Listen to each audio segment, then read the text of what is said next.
Good afternoon, everyone. I've come to discuss chapters 4, 5, and 6. And in chapter 4, we talked about verbal communication, which is basically spoken communication. And one of the things that we discussed was language, which is a tone or gesture that's used to express feelings and emotions. So if someone comes up and they are waving their fist and their tone, they have an elevated tone, then you would perceive them to be angry. But if someone was introduced to a group and they're kind of shy or demure and stand and calm and standoffish, you would say that they were shy. Also, in chapter 4, we talked about connotation and denotation. Denotation is a textbook definition of a word. So one of the examples that we used in class was the N-word, and the textbook definition of that, or the Google definition, would be a black person or a dark-skinned person. Now the connotative definition would be, say, if you're meeting up with one of your friends, you'd be like, it'll be a what's up form, and they perceived it as what's up. But if someone comes around and uses it as disrespect, then they will see that the connotative form would be more on the disrespect side. In chapter 5, we talked about connecting non-verbally, and non-verbals is basically your body language or the gestures that you use, so which is often misconstrued.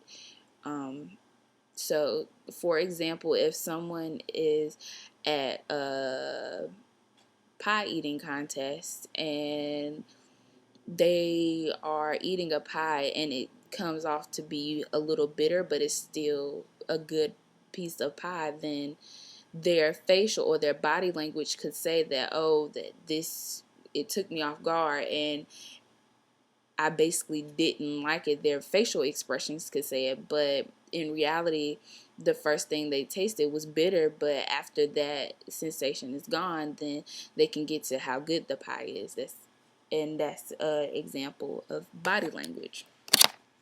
Also, in chapter 5, we talked about how it was a picture of President Obama speaking with one of the Arizona Republicans, and it looked like that she was telling him off because her finger was in his face, but in reality they were having a simple conversation, and having your finger in someone's face can be seen as a rude gesture. Now to move along to chapter 6. In chapter 6, we talked about connecting and listening in a communication process, and this is actually how we have our conversation with someone. You're engaged and you're connecting and you're listening and understanding to what the other person is saying so that you can give a response. So basically, in this process, you're understanding what the other person is saying to you so you can internalize it and basically spit out a response to what they're saying. Also, in chapter 6, we talked about empathetic listening, and it's basically listening to their story and basically feeling what they're saying. So when I first saw this definition, I thought of a counselor and how they have to listen to someone else's story and basically empathize with what they're saying to basically be able to understand and then also sympathize with it. So this is what I learned in chapters 4, 5, and 6, and I hope you all have a great day.